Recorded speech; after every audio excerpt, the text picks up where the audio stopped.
is Raymond Colliver, and I was born in London, England, in 1933.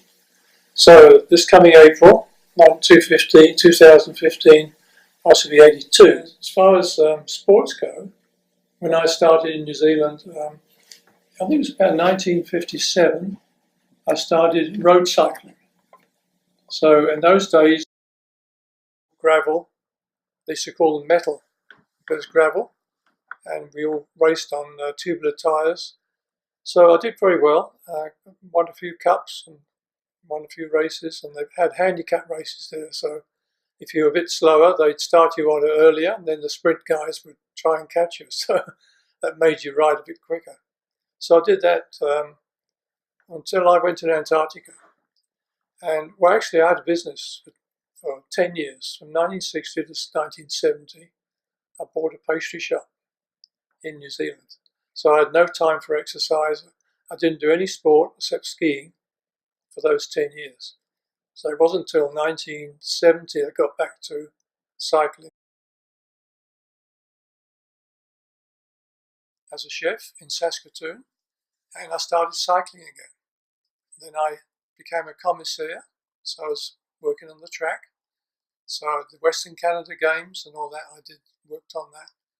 Did some cycle racing, and I didn't start running until I moved to Calgary in 1980. And I arrived in Calgary the very same day that Mount St. Helens blew up, so it was some sort of an omen. So I've never forgotten that. So I took up running, and eventually took up marathons. And my third marathon was my PR, and I did a 3:16 here in Calgary. And I've got close to that after that, but never got to 3:16 again. And it wasn't until 1987 I did my first triathlon. And it was the poor man's triathlon at Mount Royal. And it took me ages with all the transitions, 10 minutes to do this and 10 minutes to change your shoes and all this. So that was my first triathlon. And now I've been doing triathlon regularly since then, plus road racing, right through till 2015. I think 8 years I've been with TCR, as far as I can figure. And they've always been very good to me. Corey's supported me all the way. He's given me all the uniforms, so I'm always wearing them. Every race I do that would I'll be on the podium, which I usually am. Then I'm wearing the uniform and make sure I look neat and tidy. And that's really good advertising. Corey's been really good as far as giving me VO2 max sessions on the bike and on the run. When I've had a particular marathon to run, I'll come in and they give me a training plan. So TCR has been excellent. If I need anything with the bike done, I can bring it in, it'll be fixed. I'll buy a tyre here to use on the trainer. So that's been really good too.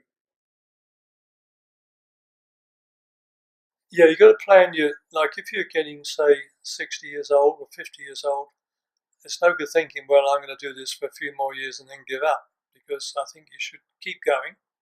And people think I'm a lot younger than I really am. And it's only because I've stayed fit all my life, apart from the 10 years when I didn't have time for much. And I'm including skiing, and there are people skiing now well into their 80s, 85, 89. So skiing is a really good exercise, whether it's cross country or downhill. And exercising every day, if you can do something every day, at least 30 minutes in a day. I think my shortest time would be an hour. I don't do anything less than 1 hour. If I swim an hour, or I'd go weight training an hour, or on the bike, it's always an hour, so I never do less than an hour. You read these or hear these things on TV, or you can lose 2 pounds in 10 minutes. Well, it doesn't work that way. You've just got to keep active and do it every day, make a regimen, and I always keep a log. I've got every log from the time I started in 1980, I think it was, 81. I've got all those logs on my shelf. I never miss buying a log every year, and I fill it in every day.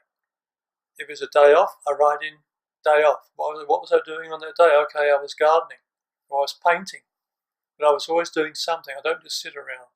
I watch TV and I read a lot, but at the same time, you've got to do your workouts. Stay healthy. You'll live longer. I want to be exercising way past 85 if I can. Racing, that is.